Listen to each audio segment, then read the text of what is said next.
Então, gente, a gente vai dar continuidade ao assunto que a gente parou na última aula, né? A forma de aquisição de propriedade. E hoje a gente vai falar da figura da uso capião. Deixa eu ajeitar esse negócio aqui. Da uso capião ou do uso capião, né? Tanto faz uma forma, a forma masculina ou feminina, né? Vai estar falando da mesma coisa. Veja o seguinte, quando a gente começa a pensar na figura do uso capião, a gente já discutiu, quando a gente estava falando de posse lá, que o uso capião é uma forma originária de aquisição da propriedade, seja para bens móveis, seja para bens imóveis também, né? E esta forma de aquisição da propriedade, ela vai se dar pelo exercício da posse, né, em obediência a pressupostos legais, em especial o lapso temporal, para que você venha a adquirir a propriedade daquele bem móvel ou imóvel, né? Então a gente pode chegar e dizer que a uso capião, ela se divide em uso capião imobiliária e uso capião mobiliária, né? Sendo que a uso capião imobiliária, né, a dos imóveis, nós temos a possibilidade de dizer que elas são, vamos colocar aqui, uso capião e de imóveis, elas podem ser de dois sistemas, do sistema constitucional e o sistema legal, né? Sendo que o uso capião constitucional recepcionou o uso capião legal, ficando este daqui supletivo ao de cá. Isso significa dizer o quê?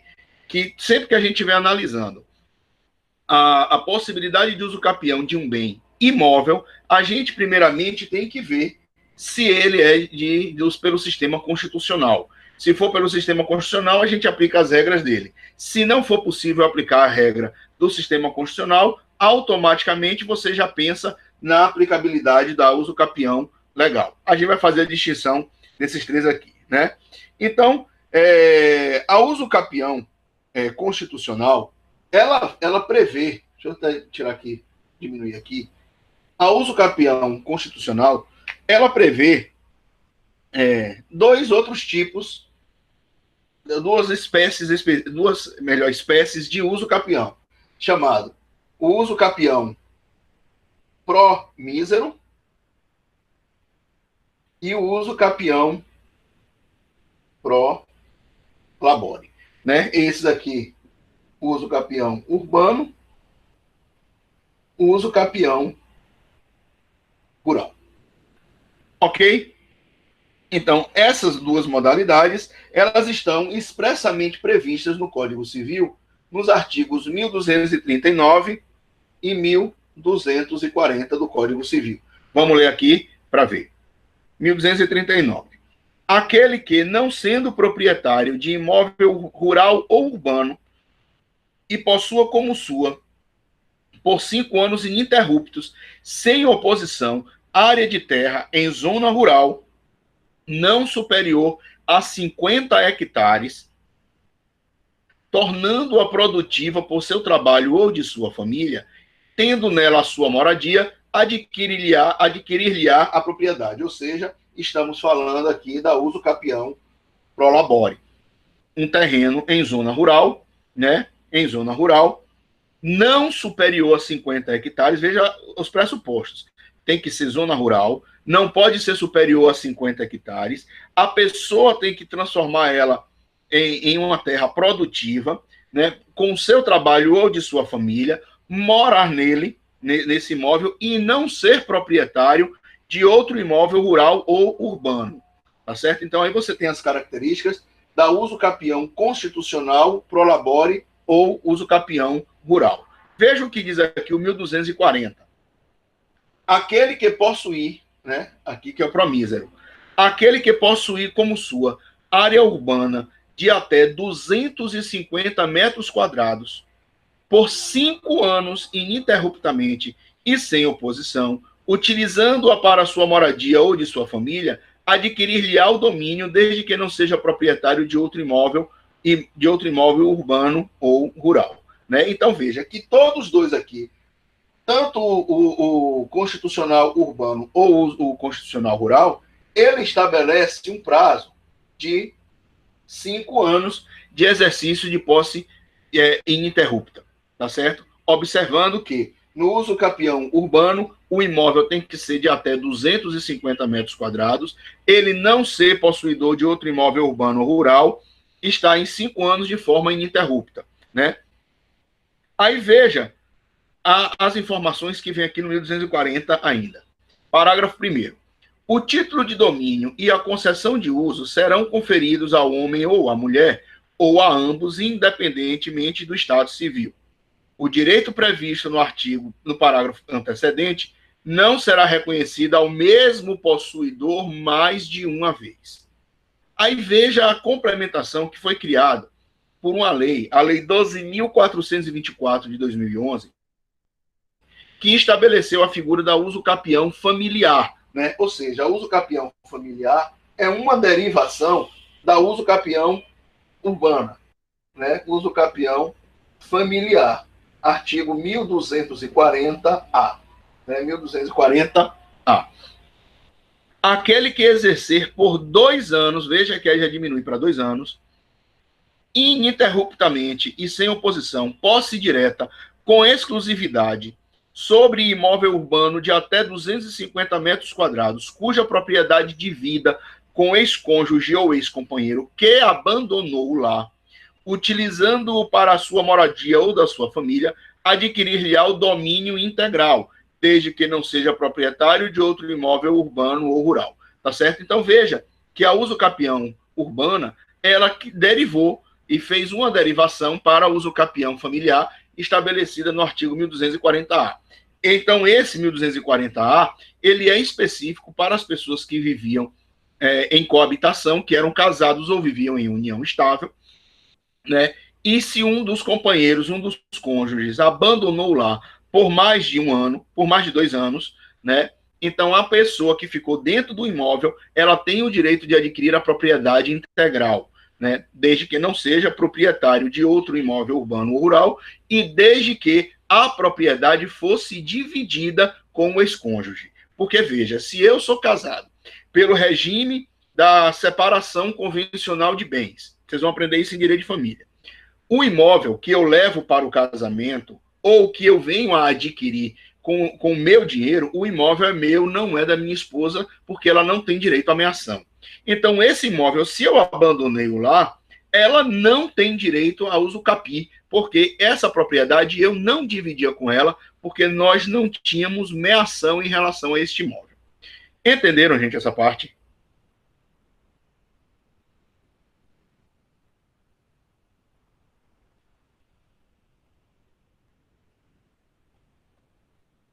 Preciso que vocês se manifestem. Muito obrigado, Elaine. Beleza.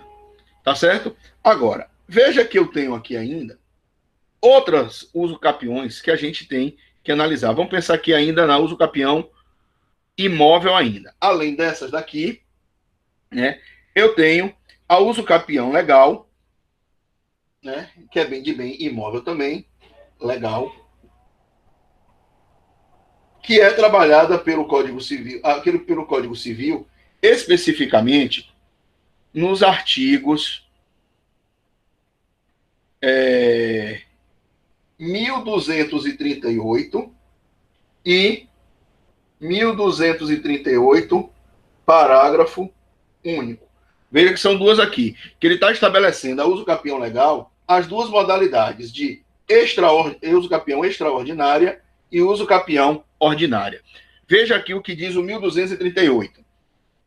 Aquele que, por 15 anos, sem interrupção, nem oposição, possuir como seu imóvel, um imóvel, adquire-lhe a propriedade independentemente de título e de boa-fé, podendo requerer ao juiz que assim o declare por sentença, a qual servirá de título para o registro no cartório de imóveis. Então, esse daqui do 1238 caput é a uso capião extraordinária. Veja o que diz o parágrafo único. o prazo estabelecido nesse artigo reduzir-se-á a 10 anos se o possuidor houver estabelecido no imóvel a sua moradia habitual ou nele realizado obras ou serviços de caráter produtivo, né? Aí veja a complementação aqui que a gente tem também da uso capião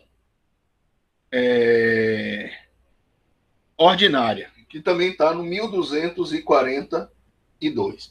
Veja, esse 1238 aqui, parágrafo único, deixa eu explicar aqui qual é a terminologia que a gente usa aqui. O prazo estabelecido nesse artigo reduzir-se-á para 10 anos se o possuidor houver estabelecido no imóvel a sua moradia habitual ou nele realizado obras ou serviços de caráter produtivo, né? Então, essa uso capião daqui, veja a nomenclatura que é dado para essa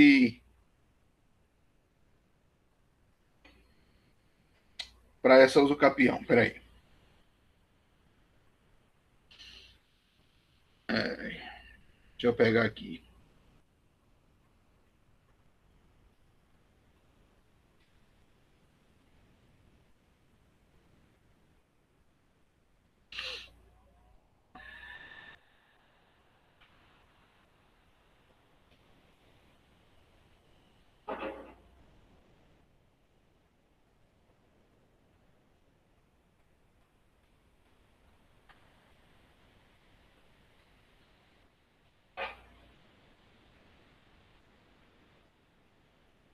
Só um segundinho. Deixa eu pegar aqui. Eu tinha anotado esse negócio aqui, me perdi aqui no meu.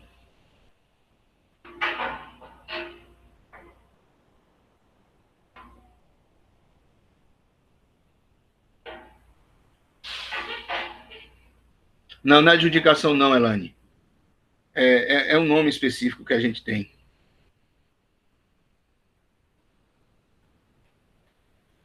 Peraí. Que está aqui no meu tablet. Estou buscando aqui no tablet, né? Nos meus alfarrábios.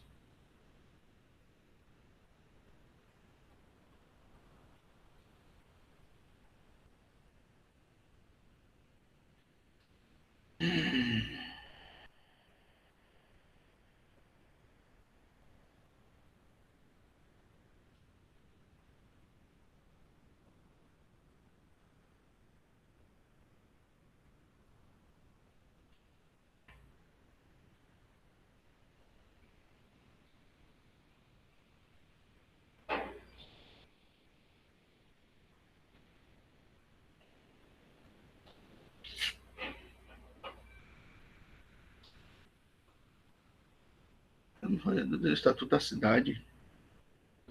É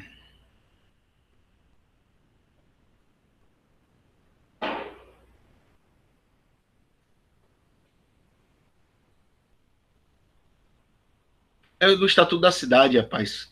Tem a nomenclatura. É uso capião urbano, mas ele trabalha também com o Estatuto da Cidade. Depois eu informo para vocês. Eu vou me lembrar. Daqui a pouco eu vou ficar procurando, senão eu vou perder aqui muito tempo procurando. Tá? Mas eu te mostro depois. Tá certo? Então, veja. A modalidade ordinária, ela está estabelecida no artigo 1242 do Código Civil. Se a gente for pegar aqui, o 1242, ele diz assim, ó. Adquire também a propriedade do imóvel aquele que continua e incontestadamente, com justo título e boa-fé, o possuir por 10 anos. Parágrafo único. Será de 5 anos o prazo previsto nesse artigo se o imóvel houver sido adquirido onerosamente com base no registro constante do respectivo cartório, cancelada posteriormente, desde que os possuidores nele tiverem estabelecido a sua moradia ou realizado investimentos de interesse social e econômico. Tá certo? Então, veja, nós temos, quando a gente fala aqui de uso capião de bem imóvel, nós temos a uso capião constitucional, urbana ou rural, e a uso capião legal, que pode ser extraordinária ou ordinária. E dentro desse daí, nós temos a uso capião coletiva, né? Que a uso capião coletiva, ela estabelece justamente a situação em que as pessoas elas podem adquirir a propriedade dos bens se nela tiver exercendo atividades de interesse social ou um grande grupo de pessoas estiver na posse daquele determinado bem. nós falamos aqui, né, a questão da usucapião coletiva em uma outra aula, né, eu vi que usucapião coletiva,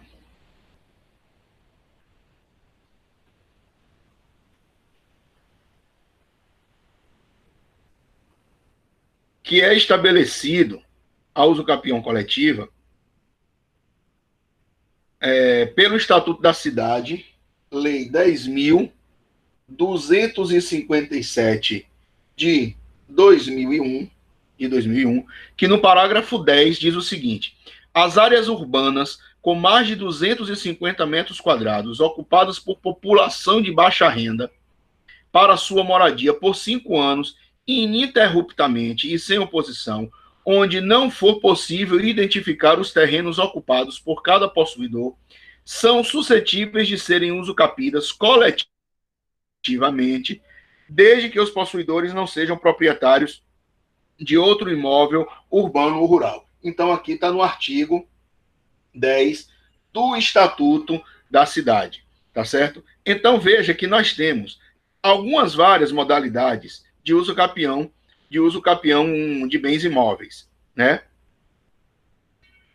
De uso capião de bens imóveis, tá certo?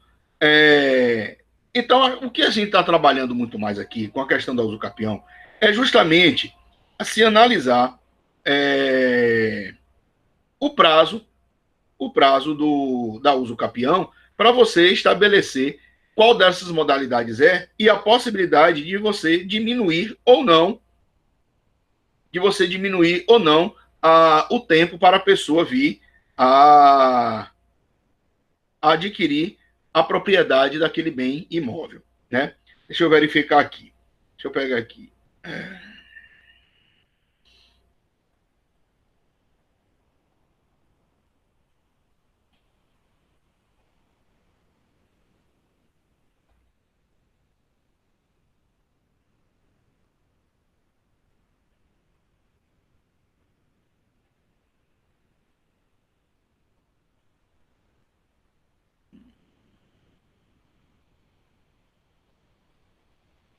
Certo? Então,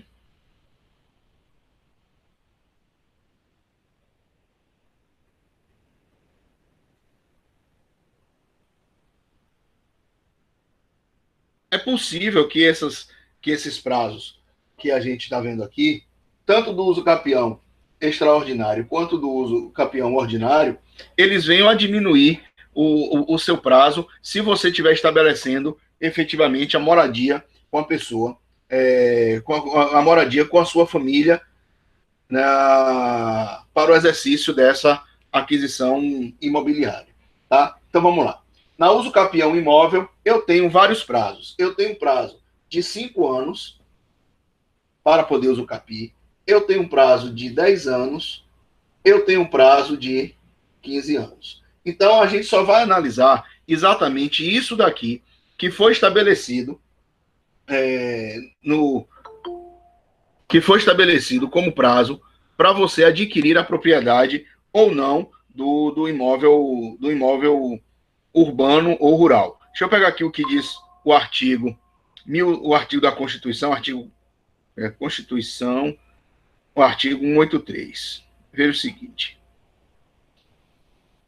aquele que possuir, por isso que a gente chama de constitucional, aquele que possuir como sua área urbana de até 250 metros quadrados por 5 anos, ininterruptamente, sem oposição, utilizando para sua moradia ou de sua família, adquire o domínio, desde que não seja proprietário de outro imóvel urbano ou rural. Veja que essa situação daqui, nós estamos, o uso capião constitucional urbano, ele também é trabalhado no artigo 183 da Constituição Federal de 88. Tá certo? E 184, deixa eu ver aqui, ele fala da função social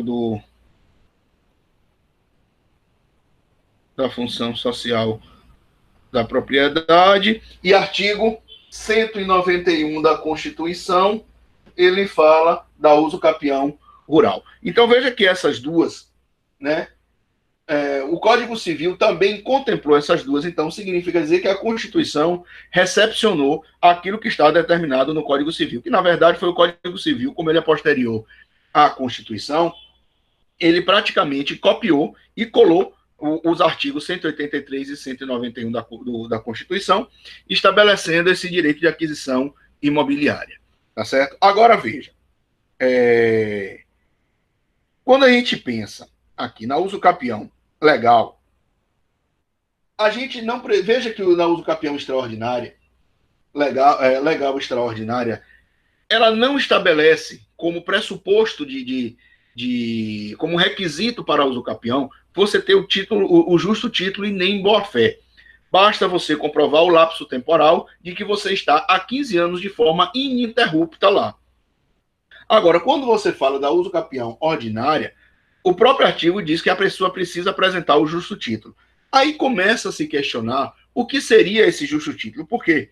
Não é apenas o justo título e o lapso temporal. Né? Eu tenho que mostrar, comprovar a coisa, né? O bem a ser usucapido. Eu tenho que comprovar na usucapião ordinária, viu? Eu tenho que comprovar o justo título, eu tenho que comprovar minha boa-fé, eu tenho que comprovar que estava na posse e tenho que comprovar o prazo daí. Tá certo? Então veja que no usucapião ordinária, eu preciso, além de todas essas das informações do lapso temporal que a gente disse, eu tenho que comprovar boa-fé e justo título. Aí começa a se questionar o que seria um justo título para que a gente comprove a possibilidade de uso capião sem você estar comprovando que a sua posse é precária, uma vez que você disse que a posse precária ela é impossível de ser usucapida. Aí é que vem a questão do entendimento. Quando a gente falou aqui para vocês o que seria posse precária, a posse precária é aquela que começou normal, compensou uma posse justa, e ela se transformou em injusta por força da precariedade. Veja o exemplo que nós falamos lá. Se eu tenho um contrato de aluguel com a pessoa, e esse contrato de aluguel se expira, acabou o contrato, porque eu disse que eu não tinha mais interesse de renovar o contrato de aluguel e exigir a devolução do imóvel. A pessoa não me devolveu e ela continuou dentro do imóvel. A posse dela passa a ser uma posse precária, porque a gente tinha um contrato e esse contrato foi encerrado, extinto, e a pessoa não procedeu com a devolução que ela teria que fazer com a devolução, comigo, que seria a devolução do bem. Diferente da outra situação, por isso que a posse é precária. Agora veja como a gente deu exemplo. Se encerrou o contrato, a pessoa me devolveu o bem e depois ela invadiu, a posse dela é injusta, mas é uma posse injusta por violência ou clandestinidade, não por precariedade. Tá certo? Agora, o que seria o justo título aqui? É comum hoje, né? Acho que o legislador prevendo essa possibilidade, é muito comum hoje que as pessoas façam um contrato translativo de posse de um determinado bem para outro, mas que por um vício formal, esse contrato, ele não pode ser levado a registro.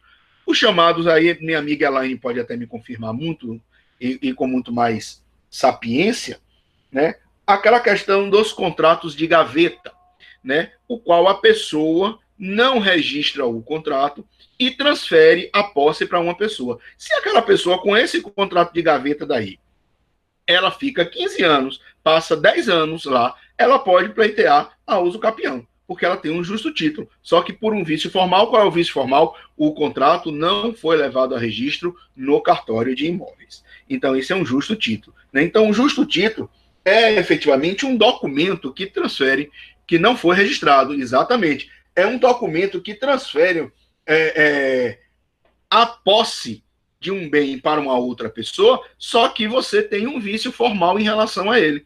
Entendeu? Então, nessa situação, veja, eu poderia, se eu fosse casado e se eu quisesse fazer uma alienação de um imóvel meu, que eu tenho meação com a minha esposa, eu precisaria da outorga conjugal.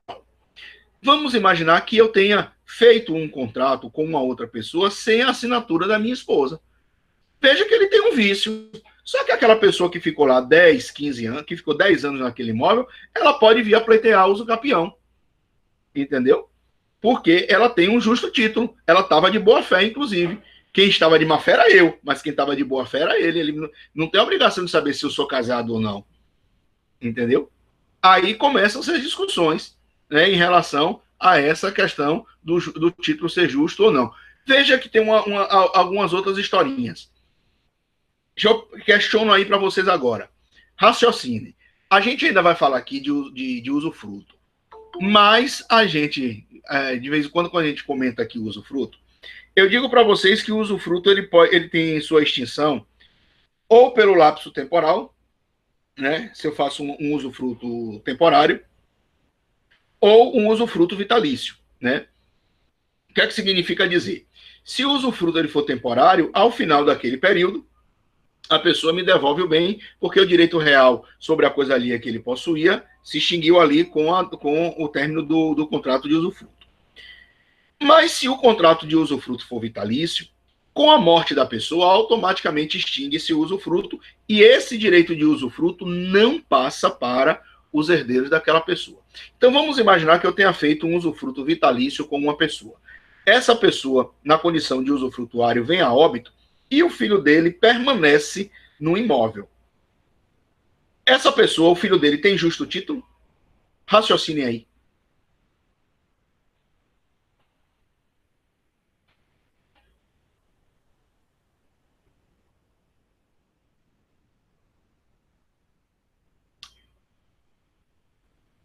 Não.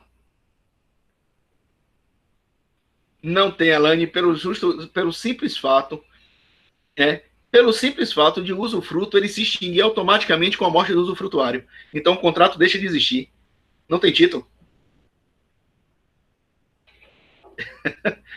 Às vezes é isso que pega a galera pelo pé, entendeu? Porque não se transfere, porque o usufruto ele não se transfere, a não ser que eu tenha estabelecido isso no contrato de usufruto, dizendo que o usufruto, sendo extinto pela morte do meu usufrutuário, transfere o usufruto automaticamente para o herdeiro daquela pessoa. Eu posso colocar, não tem problema. Aí ela teria. Mas aí veja que em se renovando isso, a posse dela seria ainda, não seria uma posse injusta, seria uma posse justa, mas ela não teria, ela não poderia usucapir, né? Ela não poderia usucapir, porque ela já está na posse para obtenção de uso e de frutos daquele determinado bem. Ok, Flávia, sem problema, minha querida. Tá? Entenderam essa parte aí, galera? Dessas usucapiões. Agora, quando a gente fala também de uso capião de bem móvel, né, de uso capião de bem móvel, a gente só analisa praticamente os prazos estabelecidos pelo Código Civil, né? Porque a uso capião de bem móvel, ela pode ser um uso capião extraordinária se a pessoa estiver na posse de um bem móvel por 5 anos ininterruptos e sem nenhuma oposição, e ela passa a ser a ordinária, né, se ela está na aquisição, naquele bem, na posse daquele bem, pelo período de 3 anos. Deixa eu abrir aqui os artigos do Código Civil para a gente ler para vocês aqui. Cadê aqui? Vademecum, Código Civil, artigo 1200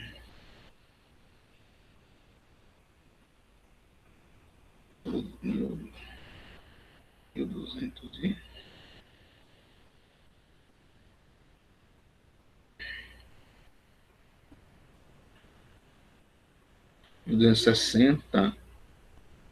Aqui, 1260. Aquele que possuir coisa móvel como sua contínua e incontestadamente durante 3 anos, com justo título e boa-fé, adquirir-lhe-á a propriedade. Uso capião móvel ordinária, né? 1261. Se a posse da coisa móvel se prolongar por 5 anos, produzirá uso capião independentemente de título ou de boa-fé. Logo, estamos aplicando aqui a uso capião extraordinária de bens móveis. Veja que a gente não tem muita discussão em relação ao uso capião de bem móvel. Eu vou analisar se eu tenho o título e a boa-fé e se eu estou na posse daquele bem por 3 anos. Né? Se eu tiver durante 3 anos, eu adquiro a propriedade. Se eu tenho prorrogação de mais 2 anos, passa para 5 anos, eu, independentemente de título ou de boa-fé, adquiro a propriedade. Entenderam? Tá claro, gente, como é que funciona essa brincadeirinha de uso capião?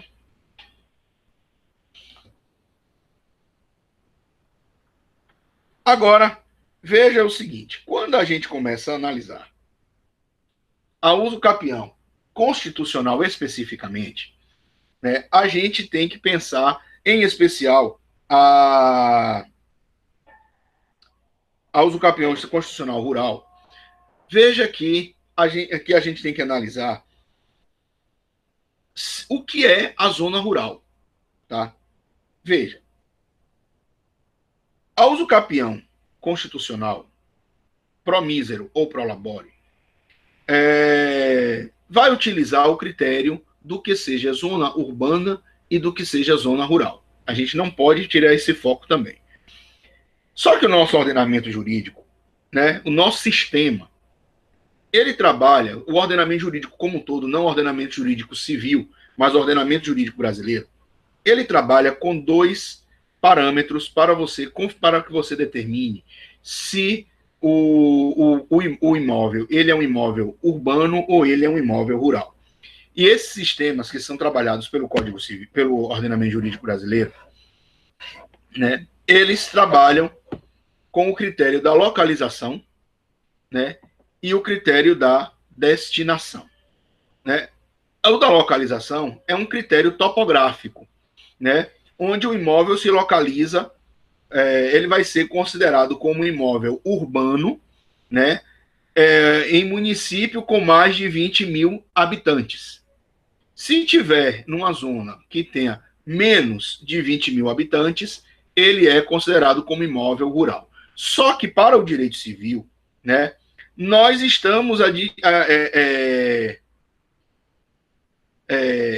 tem o da destinação, que diz o seguinte: o da destinação é um critério que foi adotado pelo Estatuto da Terra, em que pouco importa a localização. Havendo atividade rural, o imóvel será considerado rural. Né? Veja que, em princípio, a Constituição Federal não recepcionou o critério da destinação, o que é utilizado pelo Estatuto da Terra. Então, ele vai considerar como imóvel urbano todo imóvel que estiver localizado em área urbana, ou seja, pelo princípio da localização. Entretanto, veja que para o direito do trabalho, né, a gente só está fazendo aqui apenas um parâmetro, ele adota o critério da localização. Porque, veja, eu posso ser considerado um trabalhador rural se a minha atividade laborativa era considerado como atividade rural, ou seja, dentro da cidade, vamos imaginar que dentro da cidade de Salvador, se eu tiver uma área de produção de flores, né, eu tenho uma atividade agrária. Se eu tenho uma atividade agrária, que é a produção das flores, então esse daí eu sou um trabalhador rural. Mas esse critério não é adotado para fins de uso capião. Isso é para o direito do trabalho, porque se vocês pegarem isso daí, para que vocês não confundam, o nosso sistema jurídico de civilista, para poder adquirir a propriedade alegando uso capião urbana, constitucional urbana ou rural, você tem que analisar o critério da localização. Está localizado em zona urbana, beleza. Então, a gente só pode aplicar aquela possibilidade da uso capião constitucional se for imóvel de até 250 metros quadrados, dentro daqueles outros parâmetros também. Se o imóvel está situado em zona rural, a gente aplica o critério do tamanho também, que são 50 hectares. Tá certo? Mas observando aqueles outros parâmetros. Porque se os parâmetros utilizados pela uso capião constitucional não forem aplicáveis, então a gente tem que correr para uso capião legal, né, que é trabalhada pelo Código Civil, que vai ser o critério do ordinário, 10 anos, extraordinário, 15 anos, observando os parágrafos únicos dos artigos 1240, 1240 e 1238, que tem a possibilidade de você fazer a redução desses prazos para você poder usucapir. Beleza, gente? Entenderam essa parte?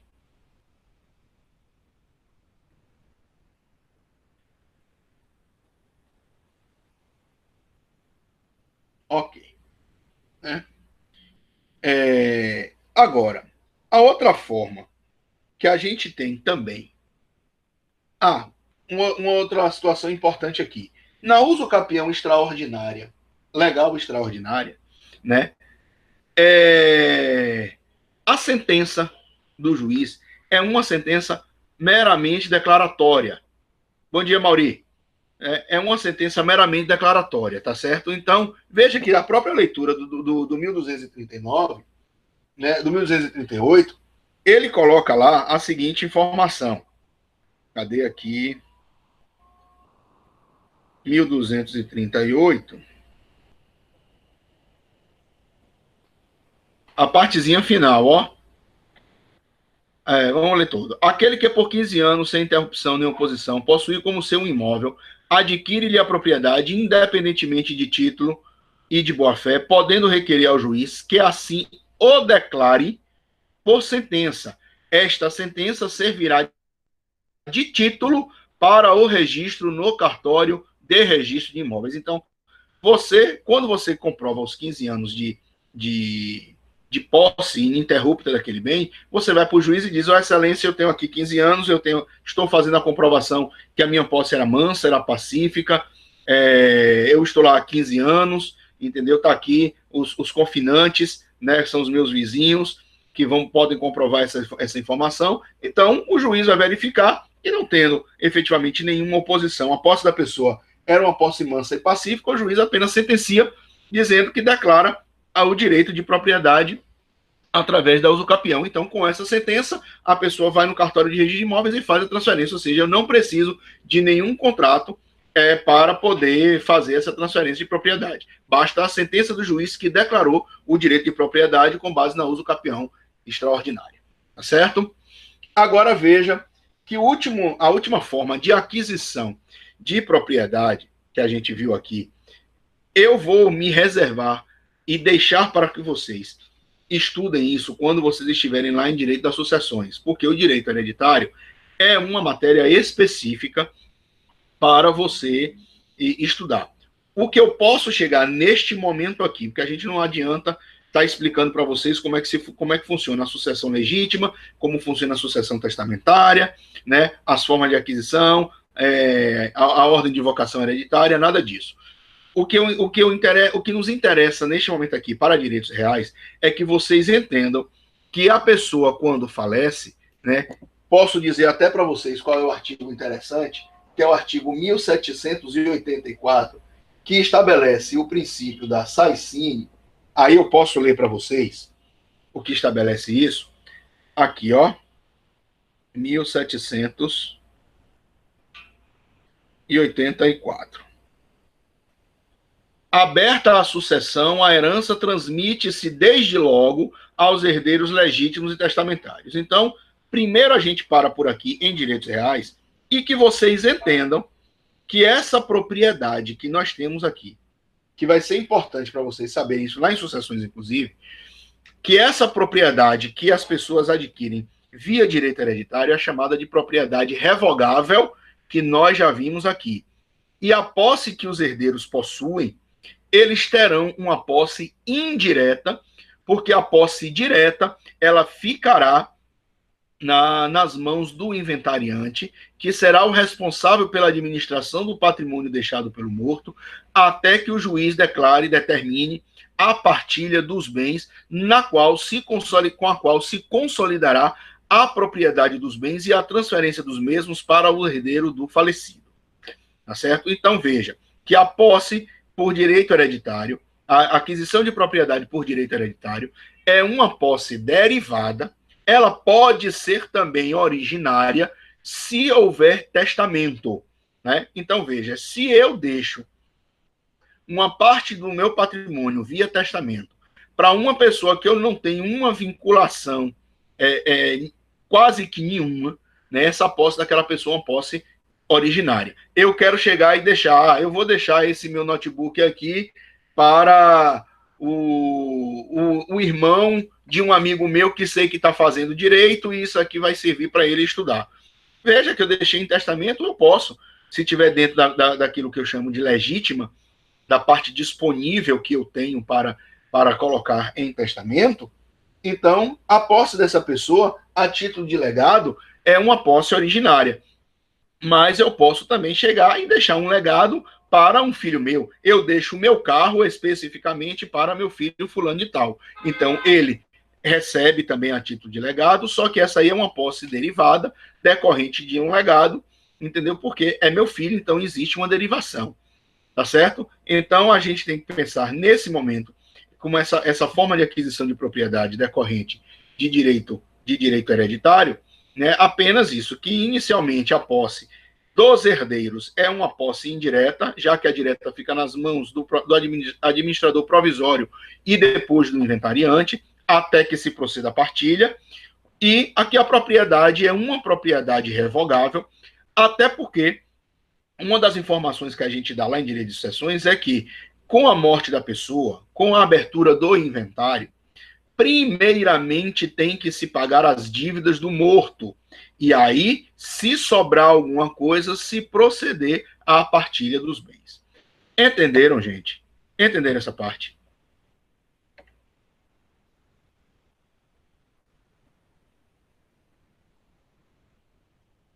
Beleza? Maravilha. Olhe bem, a gente está, de uma certa forma, adiantando o nosso assunto aqui. Então, antes dos direitos reais sobre a coisa alheia, eu tenho mais dois tópicos para falar com vocês, que é a questão do condomínio e dos direitos de vizinhança, né?